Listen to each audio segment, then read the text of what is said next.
में जो दारुल-हुकूमत रियाद है वहाँ अमरीकी एम्बेसी के ऊपर धमाका हुआ है बड़ा खौफनाक। और उसके मनाज़िर जो हैं वो रिपोर्ट किए जा रहे हैं। अभी ये सोशल मीडिया पे आई है ख़बर, कुछ इसराइली मीडिया इसको रिपोर्ट कर रहा है। इसकी तस्दीक अभी नहीं हो सकी, लेकिन ये धमाका रिपोर्ट हुआ है। एक जो सबसे इम्पॉर्टेंट चीज़ मैंने देखी वो ये कि अमरीकी वज़ीर जंग, इसका नाम पहले वज़ीर दिफ़ा होता था, वज़ारत दिफ़ा थी, फिर वज़ारत जंग उसको कर दिया डोनाल्ड ट्रंप आने के बाद। डोनाल्ड ट्रंप के अज़ाइम कुछ शायद अलग थे।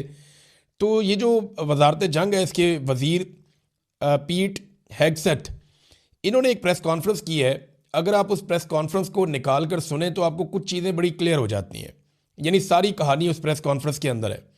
यानी उनके जुमले, उनके अल्फाज तो आप एक तरफ रख देना, उन्होंने कुछ बड़ी मुतासब बातें भी की हैं दीन को लेकर, इस्लाम को लेकर, मज़ाहिब को लेकर। ख़ुद उनके अपने अकायद दुनिया जानती है, लेकिन चलें सिर्फ उनकी बॉडी लैंग्वेज पे बात करते हैं। काफ़ी फ़िक्रमंदी उनके चेहरे पे नज़र आ रही थी। फिर एक तज़ब्ज़ुब था, एक बौखलाहट थी उनके चेहरे पे नज़र आ रही थी। फिर जो वो अल्फाज बोल रहे थे ना, वो बार बार उनके होंठ खुश्क हो रहे थे, वो अपनी ज़बान अपने होंठों पे फेर रहे थे बार बार। वो अपना वज़न बरकरार नहीं रख पा रहे थे, कभी एक टांग के ऊपर सारा वज़न डालते थे, कभी दूसरी टांग के ऊपर सारा वज़न डालते थे। ये चीज़ें बताती हैं कि जो बोलने वाला है वो पूरा कॉन्फिडेंट नहीं है, और जो सिचुएशन वो बताना चाह रहा है एक्चुअली वो सूरत हाल नहीं है। तो बॉडी लैंग्वेज में कोई एतमाद नहीं था, अपना वज़न बार बार वो शिफ्ट कर रहे थे, और कुछ अल्फाज को वो चबा चबा के जानबूझकर ज़ोर देकर बोल रहे थे कि मेरी बात में वज़न नहीं है तो कम से कम मेरे बोलने में वज़न पैदा हो जाए। ये हमने पाकिस्तान में भी होते हुए देखा है। तो ये प्रेस कॉन्फ्रेंस सारी कहानी सुना रही थी। डोनाल्ड ट्रंप ने 2-3 बड़ी अहम बातें की हैं। एक तो डोनाल्ड ट्रंप ने ऐलान किया है कि वो जल्दी एक बड़ा हमला करने वाले हैं ईरान के ऊपर। और देखें, ये बात ठीक है कि अमेरिका को कुछ बहुत बड़ा करना पड़ेगा और इस लड़ाई को ख़त्म करना पड़ेगा, क्योंकि अमेरिका की तवक्कुआत के बिल्कुल उल्टा चला गया काम। डोनाल्ड ट्रंप ने यह भी कहा कि मैं ये नहीं कहूँगा बाकी लोगों की तरह कि ज़मीन पे हमने फ़ौजें नहीं भेजनी। हम ज़मीन पे फ़ौज भेज सकते हैं, ज़मीनी फ़ौज उतार सकते हैं ईरान के अंदर। और ईरानी तो इस बात का इंतज़ार कर रहे हैं कि किसी तरह कोई फ़ौज उनके हत्थे चढ़े और वहाँ ज़मीन पे कोई फ़ौज उसी तरह आ जाए जैसे इराक़ में या अफ़गानिस्तान में आई थी, तो इनको लग पता जाएगा। अमरीकी जर्नैल ख़ुद कह चुके हैं कि उन्हें शिकस्त हुई अफ़गानिस्तान के अंदर। हम 20 साल तक लड़ते रहे और उसके बाद हुकूमत वापस उन्हीं लोगों ने ले ली जिनके साथ हम 20 साल तक लड़ते रहे। तो वहाँ पे एक शिकस्त हुई थी, हम रजीम भी बदल नहीं सके वहाँ पे। तो इसी तरह ईरान के अंदर ये कैसे जीत जाएंगे? ईरान की बड़ी लंबी तारीख है, वो बहुत सख्त लोग हैं और वो तो बदले की बात कर रहे हैं उनके लोग। यानी अगर आप ईरान और इसराइल के बीच में मुवाजना करना चाहें, बहादुरी का फ़र्क आप करना चाहें, तो आपको साफ नज़र आ रहा है जितने इसराइली शहरी हैं वो बंकरों के अंदर घुसे हुए हैं, नीचे तहखानों के अंदर घुसे हुए हैं। जितने ईरानी शहरी हैं वो शहरों के अंदर बाहर निकल के फिर रहे हैं। बड़े बड़े शहरों में रात के अंधेरे में, दिन की रोशनी में वो सड़कों के ऊपर इज्तिमा कर रहे हैं, बड़े बड़ी तादाद में निकल रहे हैं लोग। वो क्यों निकल रहे हैं? वो ख़ामनाई के शहादत के बाद लोग बहुत बड़ी तादाद में बाहर आ रहे हैं। तो ईरानी दिलेर कौम है, उनकी एक बहुत बड़ी तारीख है। इसराइली जो हैं वो अब बुज़दिली दिखा रहे हैं, उनके पास सहूलतें बहुत ज़्यादा हैं, वो बहुत ज़्यादा आसान पसंद हो गए हैं, उनकी ज़िंदगी बहुत आसान हो गई है, आसाइशों वाली ज़िंदगी है। तो वो सारे बंकरों में चले जाते हैं, वो लड़ने में बिलीव नहीं करते और वो कोशिश करते हैं कि उनके हिस्से की लड़ाई कोई और लड़े। अब ईरान ने क्या किया? ईरान ताबड़तोड़ हमले कर रहा है। ईरान ने इसराइल को तख्ता मश्क बना लिया। इसराइली शहरों के ऊपर वो ऐसे बम मारता है जैसे बारिश कर रहा है बमों की, और छोटे और बड़े मिसाइल ईरान इस्तेमाल कर रहा है। फिर मिसाइलों की तादाद भी उनकी बहुत ज़्यादा है, इस बारे में कोई रिपोर्टें भी आ गई हैं, मैं आपके साथ शेयर कर देता हूँ। तो ईरान ने एक और दावा किया कि जो अब्राहम लिंकन तैयारा बरदार एक शिप है, बहुत बड़ा बहरी जहाज़ है, बेड़ा है अमेरिका का, वो इस खित्ते से दूर भाग रहा है और वो यहाँ से पीछे हट रहा है। और उसकी वजह यह है कि ईरानी मिसाइलों की हदूद से वो बाहर निकलना चाहता है, और उनके लिए प्रॉब्लम यह है कि वो बहुत कीमती है, उसके ऊपर उनके तैयारे भी हैं, उसके ऊपर उनकी बड़ा सेटअप लगा हुआ है। अगर वो तबाह हो जाता है तो अमेरिका का तो बहुत बड़ा नुकसान हो जाएगा। दुनिया को जिन अपने बहरी बेड़ों के ज़रिए से अमेरिका दबाता है उनमें एक बहरी बेड़ा ये भी है। तो ईरान का ये दावा है कि वो इस खित्ते से भाग रहा है। दूसरा, ईरान का दावा है कि बहुत बड़ी तादाद में उन्होंने अमेरिकन फ़ौजी मारे हैं, जबकि अमेरिकन ने अब एतराफ़ किया है कि 6 फ़ौजी उनके मारे गए हैं और 20 के करीब उनके फ़ौजी ज़ख्मी हुए हैं। ये अमेरिकन एतराफ़ है। अब देखिए, दोनों तरफ से चीज़ों को एग्जेजरेट तो किया जाता है जब भी जंग होती है, जब भी जंग होती है ऐसा होता है। ईरान अमेरिकन फ़ौजियों की हलाकतें ज़्यादा बताएगा और अमेरिका कम बताएगा, ये तो होगा। लेकिन मैं आपके सामने सिचुएशन फिर भी रख रहा हूं। चीन ने और रूस ने ईरान की मुकम्मल सपोर्ट का ऐलान किया है। उन्होंने कहा जी ईरान को पूरा हक है कि वो अपना दिफा करे और अपनी खुद मुख्तारी का दिफा करे, और वो हर लिहाज से साथ हैं ईरान के। उन्होंने कहा जी भरपूर हमायत की हम यकीन दहानी करवाते हैं। ये दोनों मुल्कों के वज़राए खारजा के अंदर राब्ता हुआ है।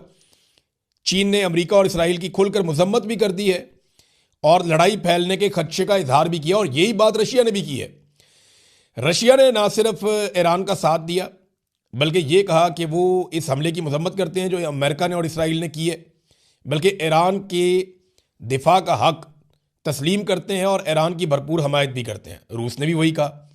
लेकिन इसमें जो एक और बड़ी इंपॉर्टेंट चीज़ है वो ये है कि रूस के एक अहम ओहदेदार हैं और प्यूटन के बहुत अच्छे साथी हैं, बहुत करीबी साथी हैं, दिमित्री मेदवेदेव, ये उनका नाम है। इनके नाम भी लेना बहुत मुश्किल होता है, ऐसे ही कोई नाम है, लेकिन दिमित्री पहला वर्ड है उनका, और बड़े अहम ओहदेदार हैं रशिया के। उन्होंने खबरदार किया है और ये वार्निंग जारी की है कि अगर डोनाल्ड ट्रंप नहीं रुकते तो यकीनी तौर पे तीसरी जंग अजीम शुरू हो सकती है, यानी एक आलमी जंग लग सकती है। और ये प्यूटन के बहुत करीबी साथी हैं। इन्होंने कहा अमेरिका ने खुद को और दुनिया को एक रिस्क में डाल दिया है। ये जो अमेरिका ने किया ये उन्हें नहीं करना चाहिए था। अब अमेरिका भी रिस्क में है और दुनिया भी रिस्क में है।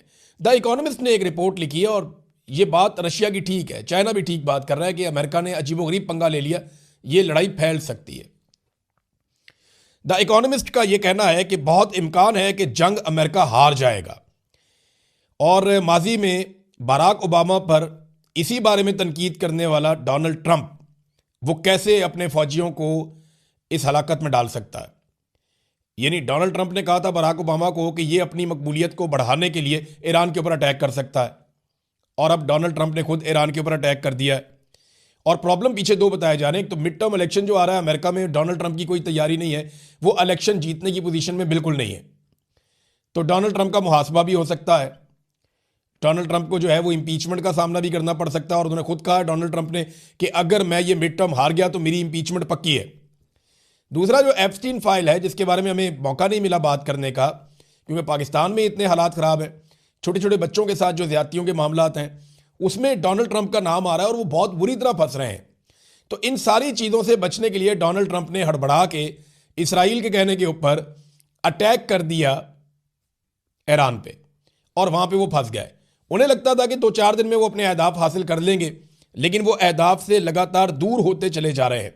वॉशिंगटन पोस्ट ने भी एक बड़ी अहम खबर दी है, और उनकी खबर के मुताबिक, ये खबर मैं आपको पढ़ के सुनाता हूँ, बड़ी इंटरेस्टिंग है। और उन्होंने कहा जी कि ट्रंप इंतजामिया के अरकान और पेंटागन में ईरान के तनाज़े को काबू से बाहर जाने के खदशात में इजाफा हो रहा है। अमेरिका को खदशा है कि ईरान से जंग चंद हफ्तों तक तूल पकड़ सकती है। तवील लड़ाई से अमेरिका के फ़िज़ाई दिफाई ज़खायर ख़त्म हो सकते हैं, क्योंकि एक आने वाले मिसाइल को रोकने के लिए आमतौर पर 2 से 3 इंटरसेप्टर्स दरकार होते हैं। ये इंटरसेप्टर्स वो मिसाइल होते हैं जो आने वाले मिसाइल को या आने वाले ड्रोन अटैक को ये उसको रोकते हैं, और ये एक को रोकने के लिए 2-3 जो है वो हवा में जाते हैं। अब ज़रा आप फ़र्क चेक करें कि फ़र्क कितना ज़्यादा है। जो ईरानी मिसाइल है ना, और ये बरतानवी रिपोर्ट है कि ईरानी मिसाइल जो है या उनका जो ड्रोन है जो आगे अटैक करता है वो $35,000 का एक पड़ता है ईरान को, मगर उसे रोकने वाला जो इंटरसेप्टर है वो $4 मिलियन का मिसाइल है।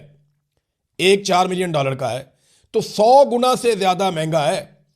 यानी दुगना हो तो बहुत ज़्यादा होता है, 2 गुना, 3 गुना, 4 गुना, 5 गुना, 100 गुना, ये इतना ज़्यादा महंगा है उसको रोकना। तो उसकी कॉस्ट का बहुत ज़्यादा फ़र्क है, और फिर बाद औक़ात वो एक नहीं 2-2, 3-3 इस्तेमाल करने पड़ते हैं। तो ये बहुत कम खर्च में ईरान इस लड़ाई को बहुत लंबा ले जा सकता है। मार्को रूबियो की भी एक वीडियो इसी बारे में वायरल हुई है।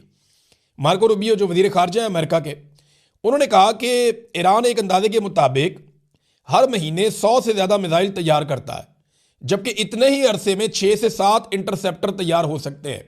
तो ये तो मुवाज़ना ही कोई नहीं है। यानी इंटरसेप्टर जो है उसकी टेक्नोलॉजी बड़ी उसकी पेचीदा है। वो 6 से 7 तैयार होते हैं, वो उधर 100 के करीब जो है वो हमला करने वाले मिसाइल या उससे ज़्यादा तैयार कर देता है। तो यहाँ पे मुकाबला नहीं है। और अमेरिका देखिए कितने इंटरसेप्टर इस्तेमाल कर सकता है। अगर उनके पास ये लामहदूद होते या बहुत बड़ी मिकदार में या तादाद में अमेरिका के पास होते, तो अमेरिका खलीजी ममालिक को ज़रूर बचाता। यानी सऊदी अरब को ये शिकवा ना करना पड़ता, कतर को ये शिकवा ना करना पड़ता, कुवैत को ये शिकवा ना करना पड़ता कि अमेरिका उठा के इंटरसेप्टर्स ले गया है इसराइल में और वो इसराइल को बचाने की कोशिश कर रहा है। देखिए, लामहदूद तो नहीं है ना, महदूद है, इसीलिए अमेरिका ने उनको मूव किया और ले जाके इसराइल को बचाना शुरू कर दिया और खलीजी ममालिक को अकेला छोड़ दिया। इस बात का शिकवा खलीजी ममालिक ने किया, खासतौर पर सऊदी अरब ने। और अमेरिका का जो अपना जखीरा है, जो उन्होंने अपने दिफा के लिए रखा हुआ, उसको वो किसी लड़ाई में बाहर ले जाके नहीं झोंक सकते। लिहाजा उन्हें बहुत बड़ी मिकदार में इंटरसेप्टर्स चाहिए होंगे। अगर उनके पास नहीं है चंद हफ्तों के बाद, तो फिर बहुत वुल्नरेबल हो जाएगा इसराइल, क्योंकि इसराइल खुद ये नहीं बनाता। इसराइल खुद जितने हथियार बनाता है वो इस काबिल नहीं है कि वो ईरान का मुकाबला करे।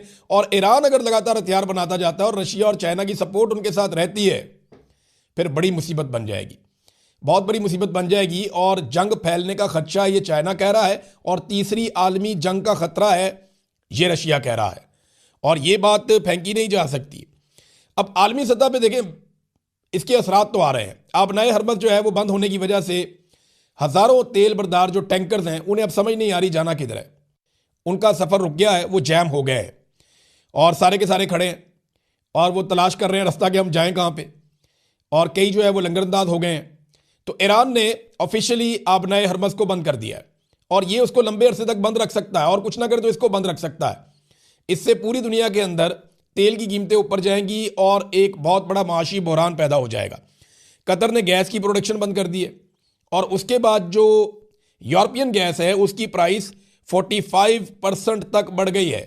आज मैं आपको बता रहा हूं, कल ये 28% तक बढ़ी थी और अब जो खबर आई है लेटेस्ट, वो ये बता रही है कि 45% तक यूरोपियन गैस की प्राइस बढ़ गई है, जो बहुत खतरनाक है और ये कोई अच्छी खबर नहीं है। अब नाज़रीन, एक और सवाल बार बार पूछा जा रहा है कि ये जो अमेरिका के 3 जेट गिरे हैं, ये गिराए किसने? देखिए, ईरान ने गुज़िश्ता चंद महीनों में सरफेस से फ़ज़ा में, यानी ज़मीन से फ़ज़ा में मार करने वाले कुछ हथियारों का मुआहदा किया था, चाइना के साथ भी और रशिया के साथ भी। इन दोनों के पास ये हथियार बहुत अच्छी कैपेसिटी वाले मौजूद हैं। अब क्या ये हथियार इस्तेमाल हो रहे हैं, इसके बारे में आप अभी कुछ नहीं कह सकते, क्योंकि जंग चल रही है, जंग के बाद इसका तखमीना लगाया जाएगा। लेकिन ईरान ये कहता है कि उन्होंने अमेरिकन तैयारे गिराए। लेकिन अगर कुवैत ने गलती से गिराए हैं तो गलती से एक आधा गिरता है ना, 3 तो नहीं गिर जाते। और ये जो तैयारे होते हैं या जो सिस्टम जिस मुल्क के अंदर ये चल रहा होता है, वो आपस में इंटीग्रेट करते हैं कि गलती से वो गिरने भी लगता है तो वो फौरन उनको सिस्टम बताता है कि ये इसको नहीं छेड़ना आपने, ये हमारा है। तो अगर गलती से गिर जाता तो एक गिर जाता, 3 तो उन्होंने अनाउंस कर दिया, पता नहीं कितने गिरे। तो ये जो गिरे हैं, अगर ये गलती से गिरे हैं तो ये 3 नहीं गिर सकते थे। अब इसमें एक खबर और आई है और ये खबर ये बताती है कि कुछ जो कुवैती बैरिया के लोग हैं उनके ऊपर ऑपरेशन हुआ है और उसमें एक अहलकार जो है वो जाँ बहक भी हुआ है। अब ये क्या है? कहीं ऐसा तो नहीं है कि वहीं अंदर से किसी ने बगावत की और उन्होंने अमेरिकन तैयारों को निशाना बना दिया? क्योंकि देखें ना, हुक्मरान जो हैं वो अरब हुक्मरान अमेरिका के साथ अच्छे ताल्लुकात बना रहे हैं, लंबे अरसे से बना रहे हैं। लेकिन जैसे ही अरब हुक्मरानों के ऊपर मुश्किल वक्त आया, खलीजी ममालिक के ऊपर मुश्किल वक्त आया, अमेरिका ने अपना दिफाई निज़ाम वहाँ से हटा लिया। अमेरिका सिर्फ इन ममालिक को हमले के लिए इस्तेमाल कर रहा है, इनको बचाने के लिए कुछ नहीं कर रहा। अब इन ममालिक को सोचना पड़ेगा कि इनको अपना दिफाई निज़ाम खुद खड़ा करना होगा और अमेरिका के ऊपर अपना इन्हिसार कम करना पड़ेगा। अब ये ईरान के साथ खलीजी ममालिक को लड़वाना इस वक्त बहुत बड़ी ख्वाहिश है नेतन्याहू की और उसके लिए काम हो भी रहा है। मैं आपको एक खबर देता हूँ। एक तो जो सऊदी अरब की ऑयल रिफाइनरी आरामको, इसके ऊपर जो अटैक हुआ, ईरान ने बड़ी वाज़ेह अंदाज में कह दिया, बल्कि उन्होंने ये कहा कि हमने अपने सऊदी भाइयों को आगाह भी कर दिया है कि इस हमले के पीछे हम नहीं हैं, हमने किसी रिफाइनरी के ऊपर किसी किस्म का मिसाइल नहीं दागा। अब इसकी इन्वेस्टिगेशन होना चाहिए कि ये मिसाइल किसने फेंका है, और अगर ये इसराइल की तरफ से आया है या किसी और तरफ से आया है तो ये फिर मामला बहुत लंबा चलेगा, ये यहाँ ख़त्म नहीं होगा। क्योंकि ईरान ने साफ कहा, ईरान कह सकता था हमने मारा, जंग में वो गलती से आ गया, लेकिन ईरान ने कहा जी हमने बिल्कुल नहीं मारा, हमने किसी ऑयल फील्ड के ऊपर अटैक नहीं किया। अमरीकी एक सहाफ़ी हैं, ये टकर कार्लसन, इन्होंने एक इंकशाफ किया है। टकर कार्लसन ये कहते हैं कि कतर और सऊदी अरब में मुसाद के कुछ एजेंट्स पकड़े गए और ये बम धमाकों की प्लानिंग कर रहे थे। इस इल्ज़ाम में गुज़िश्ता रात इनको पकड़ा गया है और ये कोशिश कर रहे थे कि जो अमेरिका के इत्तहादी ये खलीजी ममालिक हैं, कतर और सऊदी अरब, यहाँ पे इस किस्म की बम धमाके या कार्रवाइयाँ करवाई जाए जिससे अनारकी फैले और इन्हें लड़ाई के ऊपर उकसाया जाए। अब ये देखें, ये खबर बहुत बड़ी खबर है कि यहां पे मूसाद के एजेंट पकड़े गए हैं इन मुल्कों में। तो अब अरब मुल्कों को यह बात समझ आना शुरू हो जाएगी कि ईरान हमारा दुश्मन नहीं है, बल्कि ईरान से डरा कर हमारे ऊपर लंबे अरसे तक मुसल्लत रहने वाले लोग हमारे दुश्मन हैं। और हमें तो ज़रूरत ही नहीं थी इतना पैसा खर्च करने के लिए अपने दिफा पे, जितना हमने खर्च कर लिया। अगर अपने ऊपर खर्च लेते तो आज शायद बेहतर पोजीशन में होते। नाज़रीन, एक और बड़ी खबर है और वो ये है कि महमूद अहमदी नजाद बहुत मकबूल हैं ईरान के अंदर, साबिक सदर हैं ईरान के और बड़ी ज़बरदस्त शख्सियत के मालिक हैं और बड़ी शानदार इंसान है। महमूद अहमदी नजाद जो हैं वो बच गए हमले में। उनके बाद